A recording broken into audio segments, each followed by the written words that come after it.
معاشرے میں جب جنم لیتا ہے، پیدا ہوتا ہے اور پھر وہ اپنی عمر کے منازل طے کرتا ہے، بہت سارے لوگوں سے اس کا سابقہ پڑتا ہے، بہت سارے لوگوں سے اس کا واسطہ پڑتا ہے۔ بچپن سے لے کر تا وقت انتقال وہ جتنے لوگوں سے ملتا ہے، جتنے لوگوں کے ساتھ وقت گزارتا ہے، ان تمام کی شخصیات اس پر کچھ نہ کچھ اثر چھوڑتی ہے۔ جو بالکل غیر جاندار چیزیں ہیں نا، آپ سمندر کے کنارے بیٹھ جائیں تو آپ کے جسم کو خنکی محسوس ہوگی، ٹھنڈک پہنچے گی، اور آپ آگ کے پاس بیٹھ جائیں گے تو وجود حرارت محسوس کرے گا۔ انسان کا وجود ظاہری طور پر بھی اور باطنی طور پر بھی باہر کا خارجی اثر قبول کرتا ہے۔ اب بہت سارے لوگ ہیں جو یہ کہتے ہیں کہ میں بڑا پکا ہوں، مجھ پر کسی بات کا اثر نہیں ہوتا۔ یہ بات بہت زیادہ درست نہیں ہے۔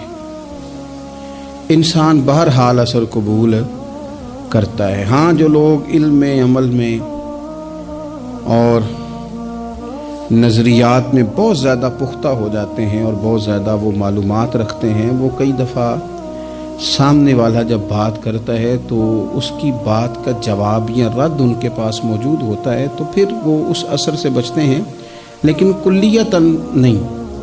بہرحال کچھ نہ کچھ اثرات عام لوگوں پر، میں کہہ چکا ہوں کہ جو اسپیشلسٹ لوگ ہیں کسی بھی معاملے میں وہ تو بچ جاتے ہیں، لیکن عام لوگ بہرحال اثر قبول کر لیتے ہیں۔ اللہ تبارک و تعالیٰ نے نا اپنے بندوں کی اس کمزوری پر بھی اپنے بندوں کو یہ رہنمائی کی ہے کہ چونکہ تم نے اثر قبول کرنا ہے، لہذا اس طرح کرنا کہ صالح نیک لوگوں کی صحبت میں بیٹھنا، اور جو برے لوگ ہوں ان سے خود بخود پرہیز کرنا، ان کے پاس ہی نہ جانا۔ ضروری نہیں ہے کہ بچے کو آگ جلا ہی دے، لیکن بچہ چونکہ اس کا اثر لے لے گا، وہ اسے پتہ نہیں کہ وہ آگ ہے، لہذا اس کی ماں اسے نصیحت کرتی ہے کہ بیٹا تو آگ کے پاس جا ہی نہ، ایسا نہ ہو کہ تو چلا جائے اور تیرے لیے بہت زیادہ نقصان کا باعث یہ چنگاریاں بن جائیں۔ اللہ تبارک و تعالیٰ نے نا ہمیں صالحین کی صحبت اختیار کرنے کا کہا اور برے لوگوں سے بچنے کا کہا، اور اگر قرآن مجید کی زبان میں سادہ ترجمہ کیا جائے تو ایک قوم کے پاس بیٹھنے کو کہا اور 2 مرتبہ پرہیز کا کہا، صراط الذین انعمت علیہم، ان لوگوں کے رستوں پہ چلو جو انعام یافتہ ہے۔ وہ ایک گروہ بتایا، اور غیر المغضوب علیہم ولا الضالین، ان سے بچو جن پر غضب ہوا اور وہ جو رستے سے بھٹک گئے، گمراہ ہو گئے۔ پرہیز کی باری آئی تو 2 لوگ بتائے، بھٹکے ہوئے سے بھی بچنا، اور جو فضل والے نہ ہوں، غضب والے ہوں، ان سے بھی بچنا۔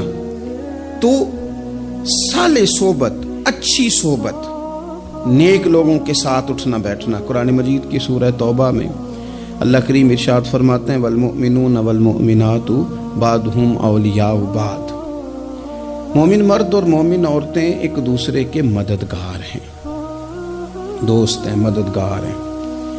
کیا مدد کرتے ہیں؟ وہ مالی مدد کرتے ہیں، ان کو معاشی طور پر سپورٹ کرتے ہیں؟ نہیں، ارشاد فرمایا یأمرون بالمعروف وینہون عن المنکر، وہ نہ بھلائی کا حکم دیتے ہیں اور برائی سے منع کرتے ہیں۔ یہ والی مدد کرتے ہیں ایک دوسرے کی، یہ مومنوں کا کمال ہے۔ اور پھر وَيُقِيمُونَ الصَّلَاةَ وَيُؤْتُونَ الزَّكَاةَ، وہ نماز صحیح ادا کرتے ہیں اور زکوٰۃ بھی ٹھیک ادا کرتے ہیں۔ وَيُطِيعُونَ اللَّهَ وَرَسُولَهُ، اللہ کی بھی اطاعت کرتے ہیں اور اللہ کے رسول کی بھی اطاعت کرتے ہیں۔ ان کی مدد یہ ہے ایک دوسرے کے لیے کہ وہ بھلائی کا حکم دیتے ہیں، برائی سے منع کرتے ہیں، مل کے نمازیں پڑھتے ہیں، زکوٰۃ ادا کرتے ہیں، اللہ اور اس کے رسول کی اطاعت کرتے ہیں۔ فرمایا اولئک سیرحمہم اللہ، قربان جائے، کیا انداز کریمانہ ہے رب کریم کا۔ فرمایا یہ وہ لوگ ہیں جن پر اللہ ضرور رحم فرمائے گا، جن پر اللہ اپنے فضل سے ضرور رحم کرے گا، اللہ ضرور رحمت کرے گا ان لوگوں پر، اس لیے کہ یہ ایک دوسرے کے مددگار ہیں۔ ان اللہ عزیز حکیم، اور بے شک اللہ غالب حکمت والا ہے۔ ایک دوسرے کی مدد خیر کے کاموں میں کرنی چاہیے۔ نبی کریم صلی اللہ تعالی علیہ وسلم نے فرمایا کہ اپنے بھائی کے مددگار بن جاؤ، چاہے وہ ظالم ہو یا مظلوم ہو۔ فوری طور پر انسانی ذہن میں سوال اٹھتا ہے کہ یا رسول اللہ صلی اللہ تعالی علیہ وسلم، یہ مظلوم کی مدد تو سمجھ میں آتی ہے، ظالم کی مدد کیسے کریں؟ تو اللہ کے حبیب علیہ الصلوۃ والسلام دیکھیں کتنا نفسیات کے قریب، کتنا آسان کر کے، کتنا انسانی سطح جس کو بڑی جلدی قبول کرے، اس طرح حضور نصیحت فرماتے، یا رسول اللہ صلی اللہ تعالی علیہ وسلم یہ بھلا ظالم کی مدد کیسے کریں؟ تو حضور نے فرمایا اسے ظلم کرنے سے روک دو، یہی تمہاری اس کے لیے مدد ہے۔ تم اسے سمجھاؤ کہ یہ بات غلط ہے، تم اسے کہو کہ تم زیادتی پر ہو، تم اسے کہو کہ تم غلط بات پہ اڑ گئے، تم اسے سمجھاؤ کہ جس رستے کے تم مسافر بنے ہو یہ رستہ ٹھیک نہیں ہے، یہ تمہاری مدد ہوگی اس کے لیے۔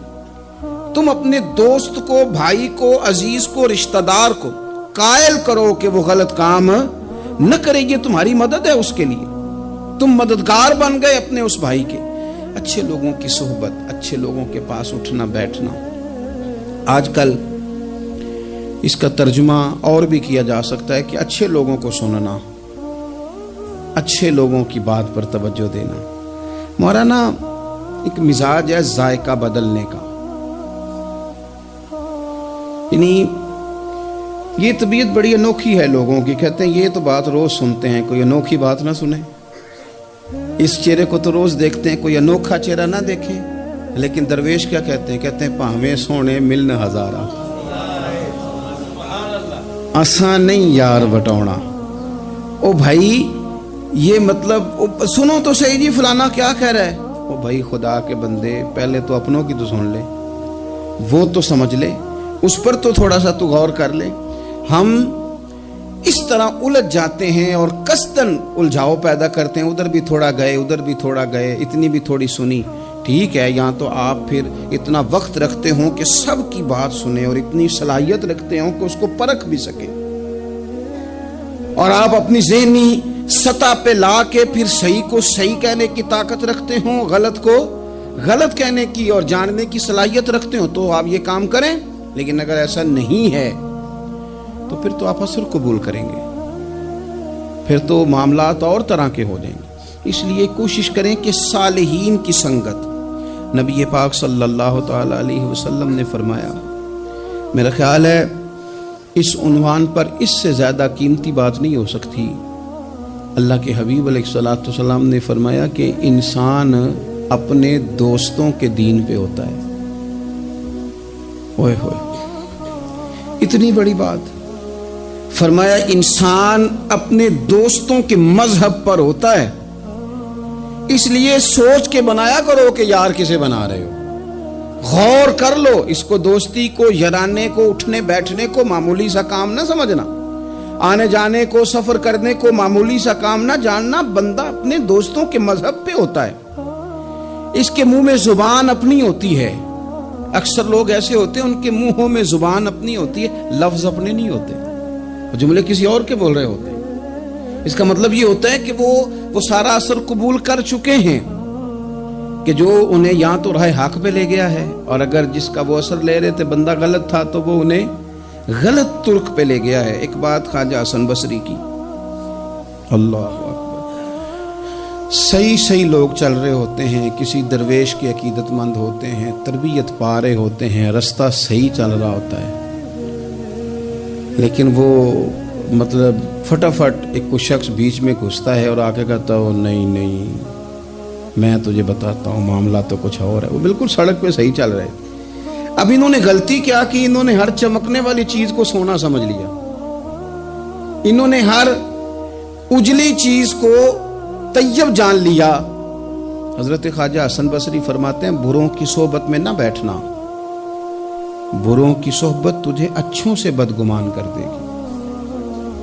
وہ تیرے ذہن میں اچھوں کے بارے میں، حضرت پیر چندن شاہ صاحب رحمۃ اللہ تعالی علیہ آل و معار شریف والے، حضرت پیر چندن شاہ صاحب رحمۃ اللہ علیہ کے پاس نا ایک نوجوان آیا تو پیار ہو گیا، وہ بیٹھنے لگا، طریقت سیکھنے لگا۔ وہ لوگ بھی بڑے خالص تھے، انہیں مریدوں کی صورت میں طاقت نہیں چاہیے ہوتی تھی، بلکہ انہیں مریدوں کی صورت میں وہ لوگ چاہیے ہوتے تھے جو ان کا پیغام آگے پہنچائیں، جو ان سے وہ سیکھیں، جو وہ سکھا کے انہیں دیندار بنانا چاہتے ہیں۔ تو بچہ بیٹھ گیا، حضرت بھی بڑا ہی پیار کرنے لگے، اسے دین سمجھانے لگے۔ تو اس کے والد صاحب پیچھے سے آئے اور آگے کہنے لگے پتر چل گھر چلیے۔ کہنے لگے جی ابا جی اور میں تے نہیں جانا، میں تے ایتھے ہی رہنا ہے۔ کہنے لگا پتر چل میں بڑے پیر ویکھے نے۔ تو بیٹا بیٹھتا تھا نا صحبت میں تو کچھ میٹھی باتیں اور خوبصورت جملے اسے بھی سمجھ میں آ گئے تھے۔ کہنے لگا ابا جی تساں تے بڑے ویکھے نے، تانوں نہیں نہ کسے ویکھیا۔ یہ تیری نظر کا کمال ہے کہ میری زندگی کا سوال ہے، تجھے نہیں نہ کسی نے دیکھا، مجھے تو دیکھ لیا، میری مجبوری ہے کہ میں کسی کی نظر میں آ گیا۔ اور نظر کی جولانیاں نہ پوچھو، نظر تو وہ ظالم نظر ہے، اٹھے تو بجلی پناہ مانگے اور گرے تو خانہ خراب کر دے۔ اس لیے میں تو نظر میں آ گیا ہوں، مجھے بتائیں میں کدھر جاؤں، میرا معاملہ اور طرح کا ہو گیا۔ تو عزیز دوست آپ یہ دیکھیں کہ آپ کسی صالح بندے کی صحبت میں جا رہے ہیں اور یکدم ایک شخص آیا ہے، اس نے آ کے سارا معاملہ روک دیا۔ بروں کی صحبت اچھوں سے بدگمانی پیدا کرتی۔ آپ کے دوستوں کا ٹھیک ہونا بڑا ضروری ہے، حلقہ احباب کا درست ہونا بڑا ضروری۔ آپ نے تھوڑا سا بھی جس کے ساتھ سفر کرنا ہے نا، اس بندے کا بھی ٹھیک ہونا بڑا ضروری ہے، ورنہ انسانی ذہن میں بعض لوگ ایسے سوالات چھوڑ دیتے ہیں کہ وہ سوالات نہیں ہوتے، وہ وسوسے ہوتے ہیں۔ وہ تو ایک جملہ کہہ کے گزر گیا، اور انسان ہے کہ وہ لڑتا رہا، جدوجہد کرتا رہا۔ مجھے بڑی اچھی طرح بات یاد ہے، میں اپنے احباب میں سے سمجھ لیں یا بہن بھائیوں میں سے نہ کسی کے ساتھ کو تھوڑا بہت خیر کا کام کرتا تھا اپنی توفیق کے مطابق۔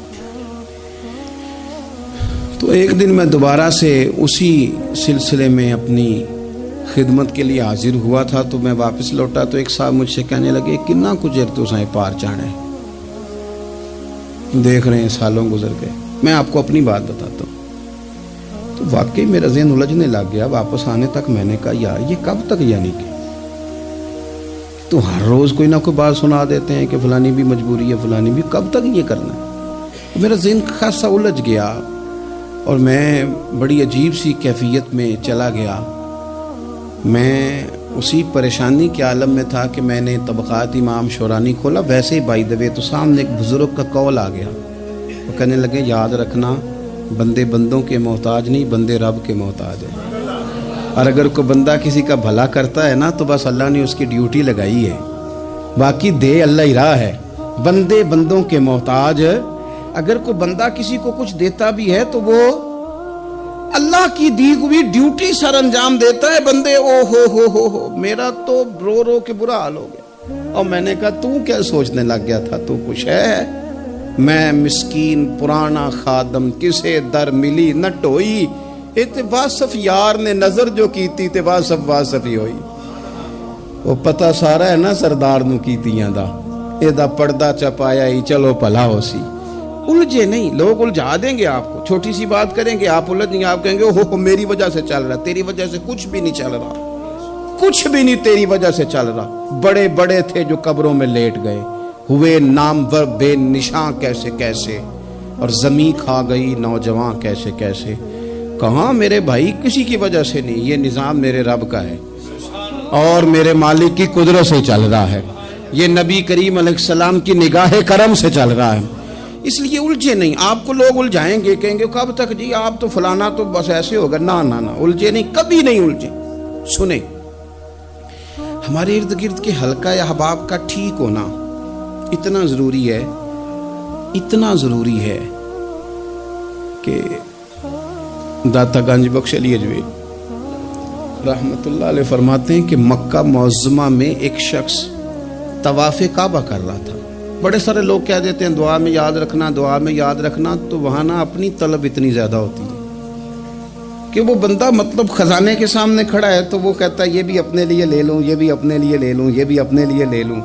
ہوتے ہیں کچھ لوگ جن کو مطلب جو نظروں سے ہٹتے نہیں، تو بندہ ان کے لیے دعا کرتا ہی رہتا ہے، لیکن زیادہ نہیں۔ میں آپ کو صحیح کہہ رہا ہوں، کم لوگ ہوتے ہیں.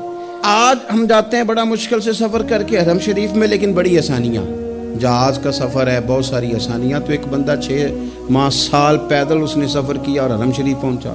وہاں اس نے دعائیں مانگنی. اب اسے کوئی اور یاد آتا ہے؟ وہ تو بھائی خرچ ہو گیا، اس کا تو وجود تھکن سے چور ہو گیا. لیکن داتا صاحب رحمۃ اللہ علیہ فرماتے ہیں اس شخص کا حال یہ تھا کہ وہ حج کرنے گیا، جتنی بار بھی دیکھا نا کعبے کا طواف کر رہا ہے، غلاف پکڑا ہے، اور کیا پتہ کیا آ رہا ہے؟ یا اللہ میرے دوستوں کو ٹھیک کر دے، یا اللہ میرے دوستوں کی اصلاح کر دے، یا اللہ میرے دوستوں پہ فضل فرما دے، یا اللہ جو میرے ارد گرد رہنے والے ہیں انہیں اپنا قرب دے دے، ان کا رستہ آسان کر دے. وہ کہتے ہیں ایک درویش سے نہ ہی رہا گیا. اس نے کہا خدا کے بندے کچھ اپنے لیے بھی مانگ، جتنی دفعہ تجھے دیکھا ہے تو کہتا ہے یا اللہ میرے دوست ٹھیک کر دے، میرے دوست ٹھیک کر دے. وہ کہنے لگا تمہیں پتہ ہی نہیں، یہ بھی میں اپنے لیے ہی مانگ رہا ہوں. اس نے کہا اپنے لیے کس طرح مانگ رہا ہے؟ کہنے لگا وہ ٹھیک رہیں گے نا تو پھر میں بھی ٹھیک ہی رہوں گا. جب چاروں جانب سے مشورہ ہی خیر کا ملے گا تو میں کیسے بگڑوں گا؟ جب وہ سارے مجھے اچھی رائے دیں گے اور اچھی طرف ہی قائل کریں گے تو کیسے کام خراب ہوگا؟ تو میں بالواسطہ اپنے لیے ہی اللہ سے سوال کر رہا ہوں کہ یا اللہ انہیں سوار دے تاکہ میرا بھی فائدہ ہو جائے. اپنے حلقہ اثر میں ایک تو خود اچھی بات کریں، بری نہ کریں، اور دوسرا نہ کوشش کریں کہ ایسے لوگوں کے پاس جا کے بیٹھیں. اور جا کے بیٹھنے کے لیے بھی نا انسان کا پہلے ارادہ، پہلے نیت. ہم جب کسی جگہ جاتے بھی ہیں تو ہماری نظریں اتنی طائرانہ پہلے پڑتی ہیں، اتنی تنقید کرتے ہیں. پہلے ہم نے اپنے ذہن میں جو خاکہ بنایا ہوتا ہے نا کسی کا، پہلے اس میں اسے تولتے ہیں. پہلے ہم پوری طرح نچوڑ کے دیکھتے ہیں کہ کون سی چیز صحیح ہے اور کون سی غلط ہے. اس ذائچے میں اگر کوئی پھر بھی پورا اتر آئے، پھر بھی اس کی کہی ہوئی باتوں کو اس ذوق سے قبول نہیں کرتے. جب آپ کا سیکھنے کا مزاج ہے تو پھر تو ہمیں کہا گیا کہ یہ علم، یہ معرفت، یہ تو مومن کی گمشدہ میراث ہے، مومن کی ہے، اس سے گم ہو گئی ہے. جہاں سے ملے وہاں سے حاصل کرو. خیر کی بات آپ ذہن بنائیں، اچھا گمان کریں کہ یار میں نے سیکھنا ہے. تو آپ طالب علم سے بھی سیکھ لیں گے، چھوٹے بچے سے بھی سیکھ لیں گے. اگر آپ کا ذہن ہے اور اگر یہ نہیں ہے تو پھر میرے بھائی اینک اتنی تگڑی ہے، اتنی سخت ہے کہ اس کے شیشوں پر کوئی پورا اتر سکتا ہی نہیں، تو پھر کس طرح سیکھیں گے؟ آپ حضرت ابن الجوزی رحمۃ اللہ علیہ فرماتے ہیں کہ ایک درویش تھے، حضرت ابو ہاشم ان کا نام تھا. کہتے ہیں بڑی مجبوری تھی، مجھے کہیں جانا تھا تو کشتی نہیں مل رہی تھی. اچانک ایک کشتی گزرنے لگی تو میں بھی سوار ہونے لگا. تو ملاح نے مجھ سے کہا کہ یہ ایک صاحب بیٹھے ہیں، بڑے امیر ہیں، ساتھ ان کی کنیز ہے، انہوں نے مجھ سے بک کر لی ہے ساری کی ساری. کیا کدھر سی سالم کرا لیا ٹانگا، وہ ساری کی ساری بک کر لی ہے، تو میں تو کسی کو نہیں بٹھا سکتا. تو وہ جو صاحب بیٹھے تھے بڑے سیٹھ آدمی تھے، کہنے لگے میاں آپ کسی اور کشتی میں بیٹھو. جو ان کی کنیز تھی نا وہ کہنے لگی چہرے سے کوئی نیک آدمی لگتا ہے، چلو اتنی سواریوں کی جگہ ہے، کسی کونے خدرے میں بیٹھ جائے گا، ہمارا کیا جائے گا. کہا اچھا چلو آ جاؤ. کہتے میں کونے میں بیٹھ گیا. تھوڑا رستہ آگے گیا، انہوں نے کھانے کا سامان نکالا، مجھے بھی کھلایا. لیکن کھاتے کھاتے میری نظر پڑی تو اس میں تو شراب کے برتن بھی تھے معاذ اللہ. پھر اس شخص نے کھانا کھانے کے بعد اس کنیز سے کہا کہ مجھے معاذ اللہ گانا سناؤ. وہ گانے گانے لگی. یہ میری طرف متوجہ ہونے لگا، مجھے کہنے لگا سنو. میں نے کہا میں یہ نہیں سنتا. پھر میری طرف شراب بڑھائی، میں نے کہا میں نہیں پیتا. تو کہنے لگا تو کیا سنتا ہے، تو کیا سنتا ہے؟ تو کہنے لگے میں سناؤں کیا سنتا ہوں. کہا سنائیے. فرماتے میں نے قرآن پاک پڑھنا شروع کر دیا. کچھ لوگ، میں آپ کو یقین سے کہتا ہوں، کچھ لوگ ایسے ہیں جن کی زندگی دور گزر گئی ہے مسجد سے. انہیں کو بندہ چاہیے جو تھوڑا سا جا کے پیغام حق سنائے.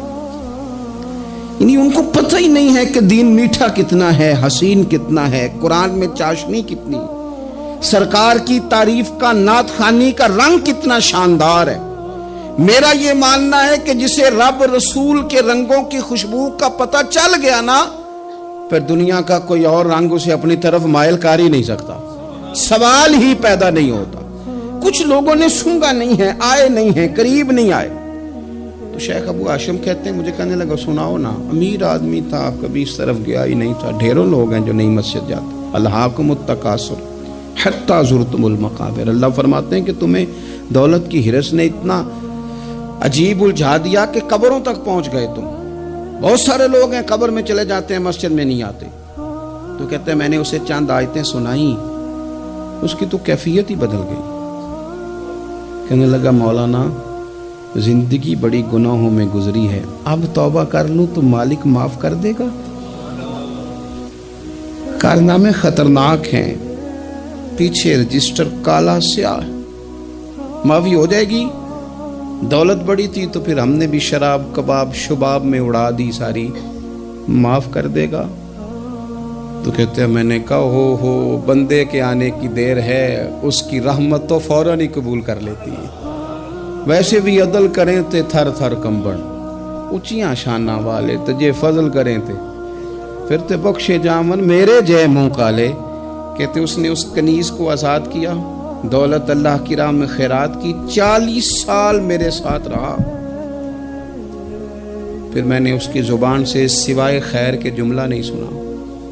ایک کی بات کرتا تھا, کہتا تھا شیخ کاش آپ مجھے تھوڑا پہلے مل جاتے, زندگی سے یہ گلہ ہے کہ تو ذرا دیر سے ملا ہے. پہلے مل جاتے نا تو شاید میری زندگی کچھ اور دن بن جاتے, تھوڑی دیر اللہ والے کی صحبت.